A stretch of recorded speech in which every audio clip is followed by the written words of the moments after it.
What's up YouTube, Dell here from Zephyr, and today I'm bringing you a profile for the future to get you prepared for Exosisters. Now if you want to play Exosisters to its max potential right here, right now, the best way to do it is going to be in Genesis. In Genesis you can play 3-Dimension Shifter at 10 points apiece. You can then also play 7th Tachyon for 0 points. For me right now, I'm kind of holding off buying 7th Tachyons for the pure fact that they're currently like 25 to £30 a copy, and I feel that they are due for a reprint just because of how effective they are in Genesis, so I'm kind of holding off on using them right now.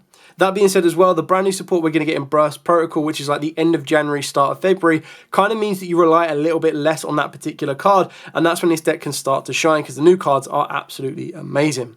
So with all of that out of the way, please smash that like button, hit that notification bell, and subscribe so you don't miss out on any more upcoming content. I'm going to dive headfirst into the profile, talk you through what I've got, the cards you can change out if you do want to make it Genesis because you do have 7th Tachyons, and kind of go from there. Now the best and most restrictive card of the entire deck is your Exosister Martha. So the part of the fact that it's the best is if you control no monsters or only XEs, you get to special summon this card from the hand, and if you do, you special summon an Exosister Elise directly from the deck. However, you cannot special summon for the entire turn you activate this effect except Exosisters, so that's before and after. So you're not able to make Attractrix or Ecclesia prior to this and then summon down Martha to get its effect. It just won't work that way, unfortunately. The other benefit of this is if a card moves out of your either graveyard, except you're in dire state, you get to special summon from the extra deck an Exosister XEs using this face-up you card you control as material, and it's treated as an XEs summon. So this is where the new cards are really going to come into play because that's really going to get a lot more advantage from it. The benefit of the 7th Tachyon is you just increase your consistency to get access to a card like this. The other Exosisters that we're going to max out on is going to be our Exosister Elise. So this is the counterpart that can be summoned from the deck off of the back of Martha. But if you control an Exosister monster, you can also just special summon this card from the hand.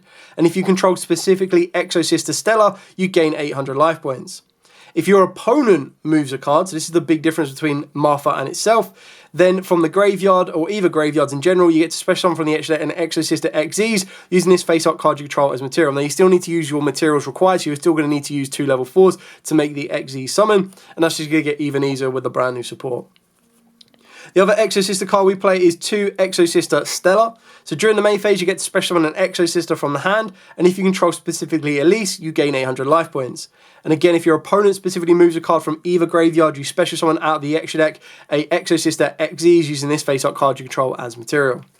The final 2 Exosister monsters we play is the 1 Irene and the 1 Sophia. So Irene lets you place an Exosister card from the hand onto the bottom of the deck to draw a card, and if you control specifically Sophia, you gain 800 life points. Sophia has the ability that if you control another Exosister monster, you get to draw a card, and then if you control Irene, you gain 800 life points. So you can see there's like these other little niche abilities, but the reason you're playing these at once is that they're really not that reliable in kind of like, they're just a little bit more win more. Like you don't need to use those effects. The randomized draws is not going to get you where you need to go. You're probably going to want to try and play under draw where at all possible, and your most important search is going to be coming off of your Exosister Machillis. Moving on to the spirits. So for the spirits, we are maxing out on all 3 of them. So we've got 3 Aritama. It can't be special summoned. Once per turn during the end phase, if this card was normal summoned or flip face up this turn, you return it to the hand. When it is normal summoned or flip face up, you add a spirit monster from the deck to the hand, except itself. Now the benefit of something like this is you're going to work your way mainly into the brand new Hime, but I'll talk about that in a second. We're then also going to max out on the Sakitama. So the benefit and the way that these play around the Exosister Martha is that they don't special summon. They're just normal summons, which is really, really important. Again, can't be special summoned, and then during the end phase, if it is normal summoned or flip face up, it returns to the hand. Only use each of the following effects once per turn. Reveal this card in the hand to immediately after it resolves, normal summon a spirit from the hand. If this card is tributed, you get to target a spirit in your graveyard and add it back to the hand. The benefit of this is it doesn't mean it has to summon itself, but it can just reveal itself and summon itself. So it's like the best level 4 extender in the entire game because it's the only one that doesn't need you, like a Goblinberg needs you to have another monster in the hand, a card that might need you to pay life points. It's just one of the ones of reveal, summon, and off you go. Then the brand new one, Ichiki Sayori Hime. Now, apologies, I probably butchered that name, but this card can't be special summoned. During the end phase, again, normal or flip face up returns it to the hand. You can only use each of the following effects once per turn. If you control a monster with 800 attack or defense and this card is in the hand, immediately after this effect resolves, you get to normal summon this card. If this card is normal summoned, you get to add a level 4 light or dark monster with 800 attack or defense from the deck to the hand. Now, the benefit of a card like this is you can search out Aritama, but you can also search out Sophia, Stella, Elise, Martha, and Irene as well. She's on the other side. The fact of the matter is that this lets you search out any of your Exosister monsters, which is absolutely insane, as well as also being able to grab access to your, mainly your spirit monsters as well, which is really important. It's a bit of a shame that wherever it's hiding now, Sakitama is 400 and 900, because it means it can't be searched, which kind of makes sense. But the fact of the matter is, Hime is absolutely insane for the deck. Being able to search you out your Martha just gives you more consistency to get to it. And it's kind of one of the reasons that if you don't have 7th Tachyon, don't rush out and buy them, because Hime can kind of fill a void while like in this particular moment in time. Moving on to the Exosister spells, 3 Exosister packs. During the main phase, pay 800 life points to add an Exosister card from the deck to the hand. Why is it a quick play that only lets me do this during the main phase? Like, I want to play around draw, okay? Let me activate this during the draw phase, please, like Mitsurugi prayers. Accept itself, and then if you added a monster by this effect, you get to special summon it if the other Exosister monster's name mentioned on it is on the field or in your graveyard. So, if you've already used Martha and it's been negated, or you just have to normal summon down the Martha, your packs can get you access to Elise. It can also go Stella can get you into Elise, vice versa, and then Sophia can get you into Irene as well. So you've got loads of different ways to kind of bridge to get you access to a rank 4. I like to play the one Exosister Armament. You don't have to play this. This can open up the door for like more hand traps, more disruptions if you want to.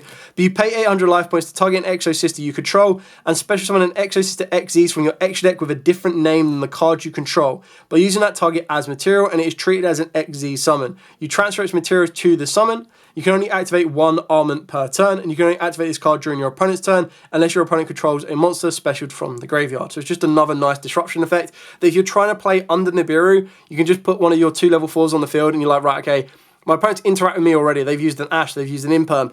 I can go into Machillis, but I'd rather have that option that during my opponent's turn I can use Armament because I've hard opened it to go into an XYZ play, and then you'll be able to trigger off the extra effects of stuff like your Vadis or of course your Returnia, which I'll talk about in a second. The one, Carbe Diem, so neither player can target Exosister monsters you control with effects of monsters that were specialed from the grave. You can use each of the following effects once per turn. If you XYZ an Exosister monster, you get to declare 1 card name. Negate the activated effects and the effects on the field of cards with that original name until the end of this turn. When an attack is declared involving your Exosister monster, you can target a spell trap your opponent controls and destroy it. Then the final spell is the one called by the grave. Now moving on to the trap cards really come down to personal preference. Like definitely when we get the new support, you'll adapt these levels a lot more, like make them a lot less. But I'm trying to max out on them right now, just because your Machillis, which gets you direct access to them, is always 99.999% of the time going to get stopped if they have an interaction. So Exosister Returnia, if all monsters you control are Exosisters minimum 1, you pay 800 life points to target a card your opponent controls or in their graveyard and banish it. Then you get to apply one of the following effects. Immediately after this effect resolves, XYZ summon 1 Exosister XYZ using monsters you control. Or you can XYZ, if you XYZ summon this turn, you get to non-target banish another card your opponent controls. Really, really powerful. And then we've got 3 Vadis. So you pay 800 life points to choose an Exosister monster from the deck, then take one other Exosister monster from the deck that is mentioned on that card and special summon both. You shuffle them into the deck during the end phase, and for the rest of the turn after it resolves, you cannot special summon monsters from the extra deck except Exosisters, which is absolutely fine, because the idea is you're going to summon out 2 monsters that you're either going to use Armament to XYZ with, or your opponent moves a card in the extra deck and you make the XYZ. So this is just one of your direct ways to get you access to 2 Exosisters to perform the XYZ summon.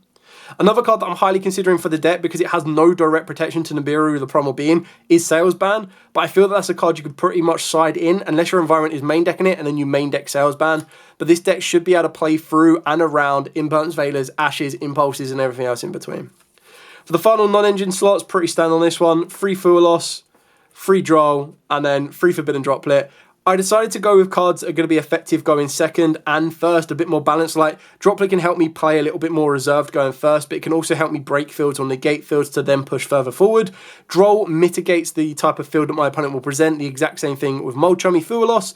Droll can also be used against an opponent's Fuelos, but ultimately you can choose to just summon once and you're absolutely fine.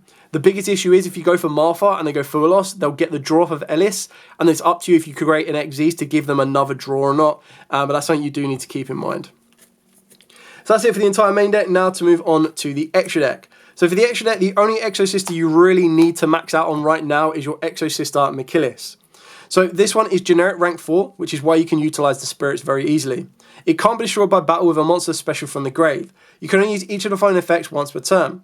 If you control this card that was XE summoned specifically this turn using an Exosister monster as material, quick effect, you get to target one card your opponent controls or in the grave and banish it. During your turn, you get to detach a material from this card to add an Exosister spell or trap from the deck to the hand.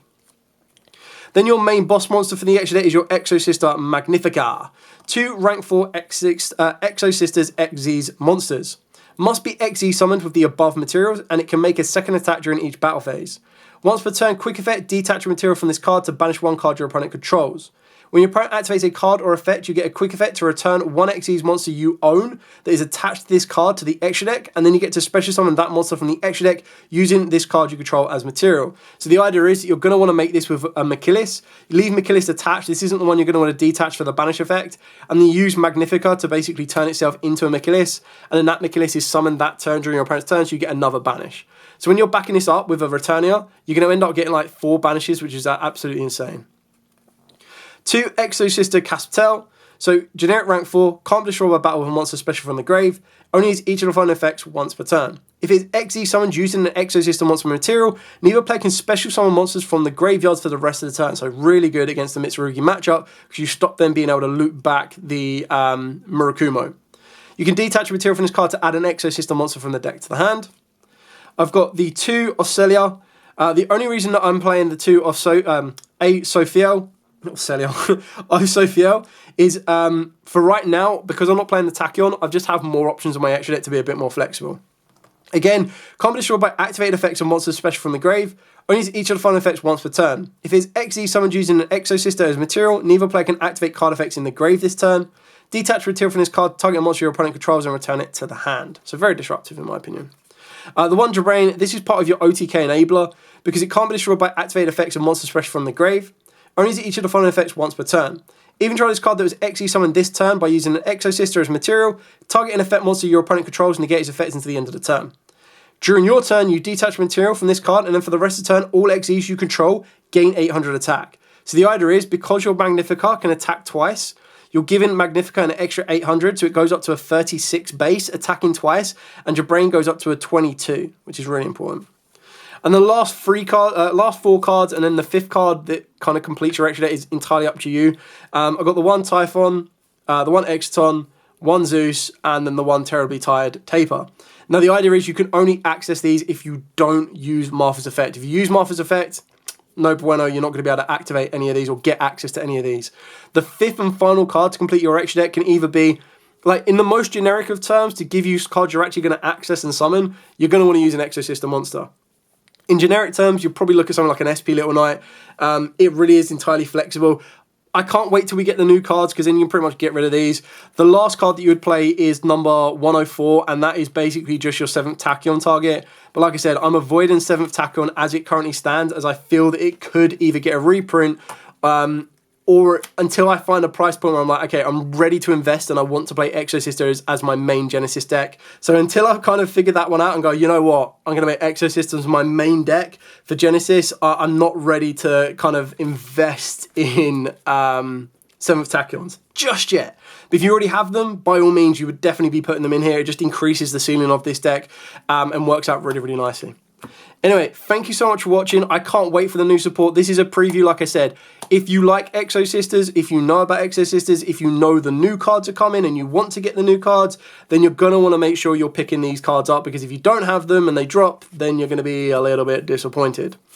Anyway, thank you so much for watching. Don't forget to like, comment, subscribe, share. Till next time, as absolutely always, stay safe and, of course, happy dueling.